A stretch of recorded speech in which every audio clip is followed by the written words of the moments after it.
And last for movie reviews, Nightbreed, the Cabal Cut from 2017. Yeah.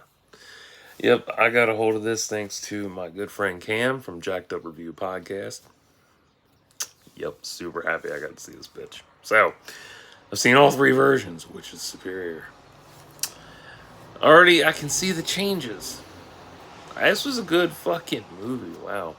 The opening features most of the Nightbreed themselves, so that's cool as shit.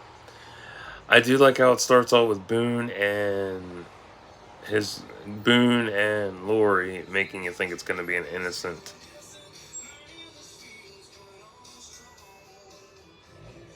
Ew, fuck that country music. Go hang yourself, faggot. I'm on one. Boone and Lori making you think it's going to be an innocent yet tragic story like The Crow. Yeah, that's what I compare this to.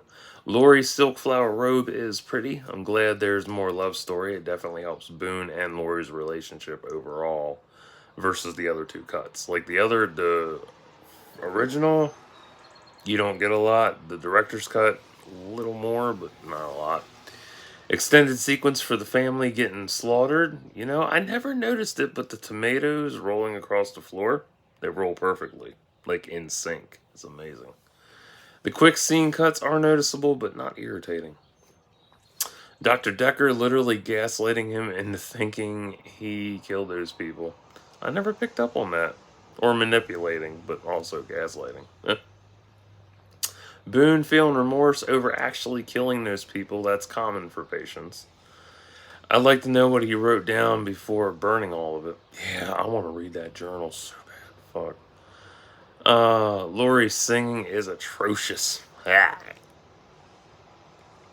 That shit is just like, ugh. And then Boone tripping balls when she's singing makes it even more hilarious. He's like, who's this bitch singing on stage? Where the fuck am I?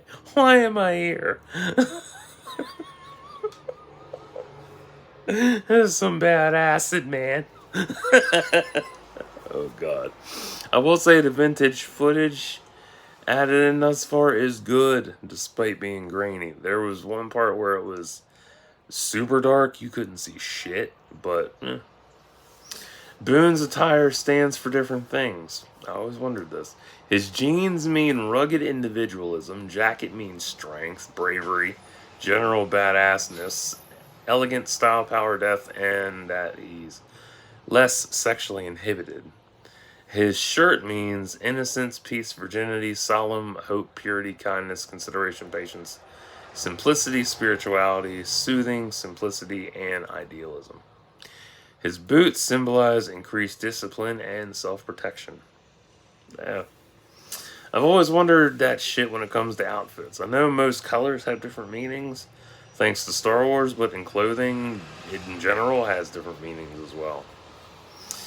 I wish this had captioning. Yeah, I need my captions. Decker saying he believed Boone, then yells he's got a gun. I believe you, Boone. He's got a gun! Like, you dumb son of a bitch. I think Lori's interrogation is new. I could be wrong. Yep, it's new. Boone waking up, that's new too. Also, the bullets they extracted from Boone, they would have broken apart inside him. I know that from Kentucky Ballistics. uh, perks of watching gun safety vids and shit. And knowing how each round explodes and expands, yeah, they would have expanded. I do like Decker's knife collection. I really do. Boone being baptized with the blood of Baphomet is foreshadowing of Riddick's Furian lineage. And Chronicles of Riddick 14 years later in 2004. Yep. Uh, Although, since this is the Cabal cut, it would be 13 years ago. Yeah. Ooh, extended scene with Lori at the bar before going to Midian. Dope. This was good shit. The paintings for Midian's background are amazing. I love them. God, that matte work. Oh. Extended sequence for Lori finding the Nightbreed girl. That was really good. Laurie's convo with Loudsburg really opens up the mythos better. Extended sequences for Narcissus meeting Decker and Loudsburg telling Boone about Baphomet. Extended sequence with Rachel explaining to Laurie about Babette's powers and Nightbreed culture. This shit has been stellar as hell watching this. Oh, so fucking good.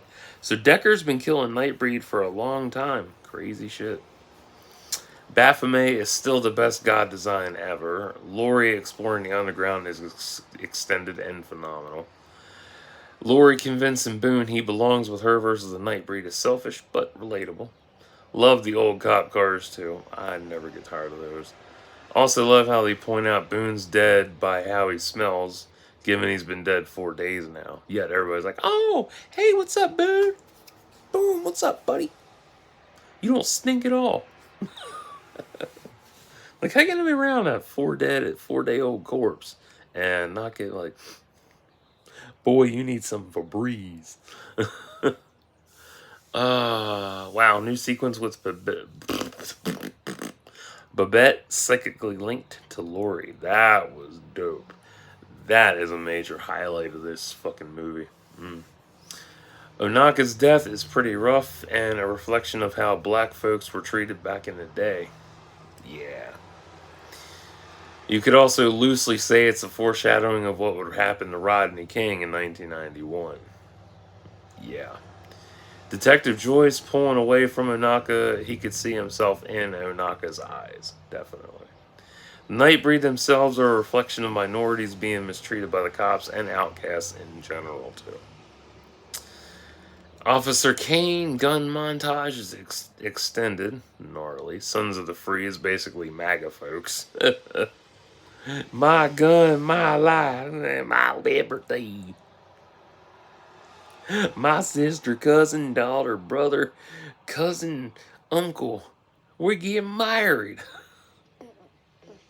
Extended jail scene with Laurie and Boone.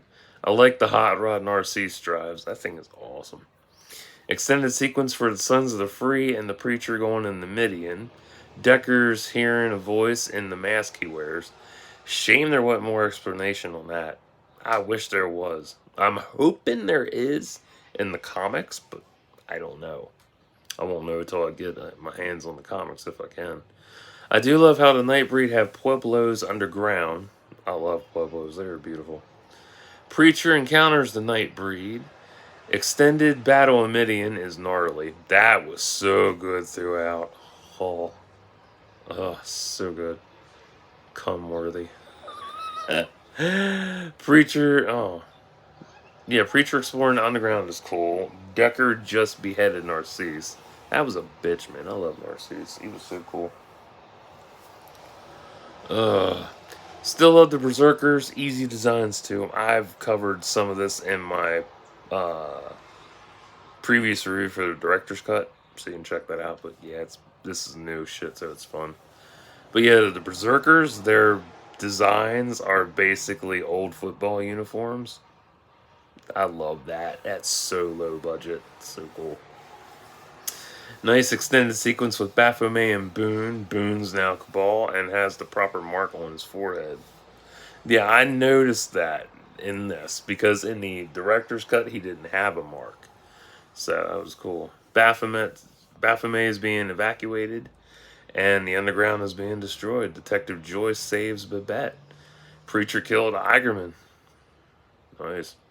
Laurie killed herself so she could become Nightbreed like Cabal. That's deep gothic love for you. But it was so weak at the same time. It's like, and just pulls it out like, you didn't twist. Still a better love story than Titanic. That bitch could have saved room on the door. Fucker. Hate you, Rose. The whole film is 137 minutes. Yeah. Ralph McQuarrie worked on this film too. That was interesting. So is this a superior version out of the trio? Hell yeah. Though I do prefer the original ending with Preacher resurrecting Decker. That would have made for an excellent sequel, I think. Definitely. Now my life is complete. I've seen the Cabal cut of Nightbreed after hearing about it early last decade. Oh shit, they got the original ending. Oh god, that was beautiful. I love that. So yes, this is a superior version out of the trio for sure. The director's cut is nice, the original too, but Cabal Cut gives so much more depth in the right areas. Uh, you have a properly established romance with Boone and Laurie, full mythos on Midian and Nightbreed, motivation from Decker and him hearing the mask's voice, extended battle of Midian. I honestly had no idea what to expect when watching this, but fuck. I'm glad that it exists. This is God tier 11 out of 10. Only tiny thing I would have changed is backstory on Decker's mental health and the mask origin. That's it. That's all really needed. Who's my MVP? Narcisse or Pelican? Pelican definitely gets more love from me, and Hellraiser Nightbreed Jihad for sure. I love that comic crossover. That's on the channel too. There's so much potential for a sequel, but finding a studio that'll do it is challenging, given Clive's horror is complex. Yeah. Because you can never really adapt this properly because it's so violent and it's so not just gruesome, but it's very visceral. And most studios are picky about that shit. Now we have a writer strike going on, so yay. I'm just so fucking happy I got to see this bitch. God almighty. Even the addition of Babette's telepathy with Laurie is a glorious highlight for this film. Yes. It amazes me how much was cut to begin with. I'm really glad horror flicks have evolved beyond the stereotypical 89 to 95 minute box. Yeah. Clive Barker is the quintessential horror creator that didn't get wrapped up in having just one franchise. Ooh, shit. Whoops, stop. He's more than that. Way more. He's an artist with a dark horror fantasy collection that shouldn't go unnoticed. So, if you're not into Barker or Nightbreed, it's not for your ass. I'm just saying. But this Cabal Cut, oh my god, I'm enamored. I got to watch this bitch. Love it. I just wish I had the physical copy of it. That's all. Oh well. So, I will be back in a little bit. I want to get a snack, and then I'll do books. Provided I can stay the fuck awake. So, stay tuned.